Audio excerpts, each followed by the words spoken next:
Yo, salut tout le monde, c'est Final Fight 4 à l'appareil, j'espère que vous allez bien. Aujourd'hui, on se retrouve pour la suite de la suite, justement, ça rime, de Fairy Tail, c'est-à-dire la quête de 100 ans, donc qui prend place directement après la fin du tome 63, donc la quête pour laquelle il se rend à la fin du tome 63, donc la quête de 100 ans, la quête que Gildas avait échoué, et où il était revenu gravement blessé, aussi il est tombé sur Acnologia.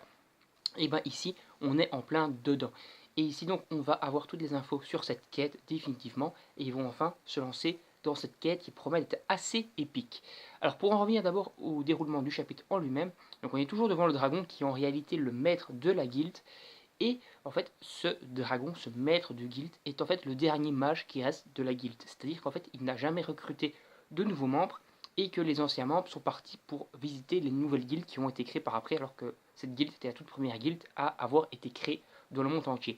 Et en fait, ce dragon est le maître de cette guilde, donc le maître originel, le tout premier maître qui a créé une guilde.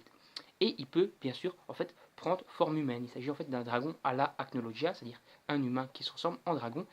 Et à la base, en fait, il était un humain qui avait développé la magie de Dragon Slayer par ses propres moyens dans le but de vaincre des dragons, parce que 5 dragons menaçaient, on va dire, le continent. Et donc, ce maître a finalement réussi à se transformer en dragon à force, on va dire, de développer sa technique, sa magie de Dragon Slayer. Donc, théoriquement, Natsu pourrait se transformer en dragon, Wendy, etc., pourrait également se transformer en dragon dans un avenir plus ou moins proche. Donc quand il prend sa forme d'humain, il ressemble un peu à un vieux pervers qui est juste omnibulé par les nichons de Natsu, de Lucie, etc. Alors que de base, il était super présent, super sage et tout, super noble en dragon. Et en prenant forme humaine, il devient un peu un clown. Donc c'est un petit peu con, mais ça fait un petit tranche et c'est une petite dose d'humour à la Fairy Tail. Et c'est au final bien sympa. On repart également sur la guilde de Fairy Tail en elle-même. Et là, il y a une petite dispute entre Jubia et la nouvelle prétendante de Natsu, qui lâche le nom d'une membre de la guilde Avatar. Donc je ne suis pas me demander donc si cette femme, cette fille, au final ne serait pas là pour se venger par rapport à l'arc Avatar, et donc au final qu'elle serait une ennemie. Donc on va peut-être avoir un double arc, c'est-à-dire qu'on va avoir un arc au final basé sur Natsu, etc., qui font la quête des 100 ans, et au final il va y avoir une revanche Avatar pour la guilde de Fairy Tail, où Jubia, etc., vont devoir combattre. Donc une petite revanche de cet arc-là, pourquoi pas, ça peut être intéressant. Alors au niveau donc de la quête de 100 ans, donc le mage, le maître de guilde, va leur révéler vraiment tout ce qu'il y a à savoir, cette quête qui n'a jamais été réalisée depuis plus de 100 ans. Et en fait donc cette quête va être de vaincre et de sceller 5 fucking dragons. Et oui, donc il y a le retour de 5 dragons, donc c'est pas Igni, etc., c'est des autres dragons, mais qui sont dangereux, maléfiques. Et donc le but de cette quête, ça va être de les exterminer entre guillemets. Et donc on va enfin partir donc sur une quête, sur un arc où le but va être de vaincre véritablement des dragons. Et il me semble que c'est des vrais dragons, c'est-à-dire qu'ils ne peuvent pas prendre forme humaine, parce que dans Fairy Tail, on n'avait jamais eu en fait, au final de véritables combats contre des dragons, et des dragons qui ont été vaincus par des Dragon Slayer, parce qu'on a eu le dragon de l'arc Magnolia, de l'arc Edolas, comme je vous l'avais dit, qui était en fait plutôt un robot, donc c'était pas un vrai dragon, c'est une machine, donc voilà, pas vraiment dragon. Il y avait eu Acnologia qui au final a été vaincu sous sa forme humaine, donc pas un dragon non plus. Mais cette fois-ci, on va vraiment se retrouver avec des dragons qui vont être vaincus. Parce que même dans l'arc de l'éclipse, il y avait des dragons, mais au final, ils n'avaient jamais vraiment été vaincus. C'était grâce à la porte de l'éclipse, etc., qu'ils avaient réussi à les vaincre. Mais ils n'avaient jamais vraiment vaincu, tué un dragon de leurs propres mains. Et ici, ce sera normalement le cas. En tout cas, c'est le but de cet arc. Et ça promet franchement du très très lourd. Avec donc des Dragon Slayer, Erza, Grey, etc., qui vont devoir se friter contre de fucking dragons.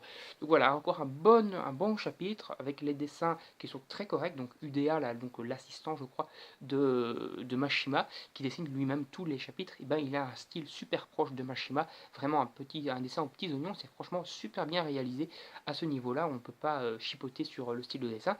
Et ça promet donc du lourd. Ça promet, à mon avis, un double arc au moins, c'est-à-dire une revanche de l'arc Avatar, l'arc donc des 100 ans, qui au final est une chasse de 5 dragons. Et donc voilà, franchement, énormément de qualité dans ce chapitre qui nous permet de faire déjà un peu des what the fuck qui vont devoir combattre des dragons. T'as un maître du guild qui a presque 200 balais qui peut se transformer lui-même en dragon. T'as peut-être un danger pour la guilde de Fairy Tail en elle-même avec ceux qui sont restés sur place. T'as franchement plein de trucs. Et d'ailleurs, il y a un petit flashback avant même au final, donc le début du chapitre 1, 2, 3, où ils étaient sur un bateau occupés à se préparer pour cette quête. Et au final, Lucie qui regrette un peu d'être partie dans cette quête parce qu'elle sent qu'elle va peut-être pas, au final, être très utile parce que face à des dragons, elle sera pas très utile, c'est pas une Dragon Slayer, etc. Et finalement, elle se décide parce qu'au final, ils doivent signer un contrat. Donc le maître de guilde leur demande de signer un contrat comme quoi ils garderont cette quête confidentielle. Donc si jamais ils échouent, qu'ils n'en parleront à personne. Et d'ailleurs, le maître de guild en lui-même est convaincu qu'ils vont échouer parce qu'au final, personne n'a jamais réussi cette quête qui est hyper difficile. Mais d'après ce qu'on semble avoir appris des informations, en tout cas du maître de guild, les anciens concurrents, entre guillemets, de cette quête sont lancés seuls. Donc par exemple, Gildart était lancé tout seul pour réaliser cette quête, alors qu'ici ils sont déjà un paquet de Dragon Slayer, il y a de l'aide de mages surpuissants genre Erza et Grey, donc franchement normalement ils ont toutes leurs chances de leur côté, et de toute façon on sait bien qu'ils vont réussir, sinon le manga n'aurait pas vraiment beaucoup d'intérêt. Donc voilà, donc moi je vous dis salut, à la prochaine, j'espère que ce petit review sur le chapitre 2 de la quête des 100 ans, donc la suite de Fairy Tail, vous aura plu. N'hésitez pas à vous abonner, à activer la petite cloche pour ne rien manquer, à dire en commentaire ce que vous avez pensé de ce chapitre. Vous pouvez le retrouver sur ScanTratFR, donc voilà le site. Vous pourrez trouver le chapitre dedans si vous voulez le lire en français. Donc voilà, donc donnez-moi votre avis quand vous l'aurez lu en commentaire. Donnez-moi également votre avis sur la vidéo en elle-même.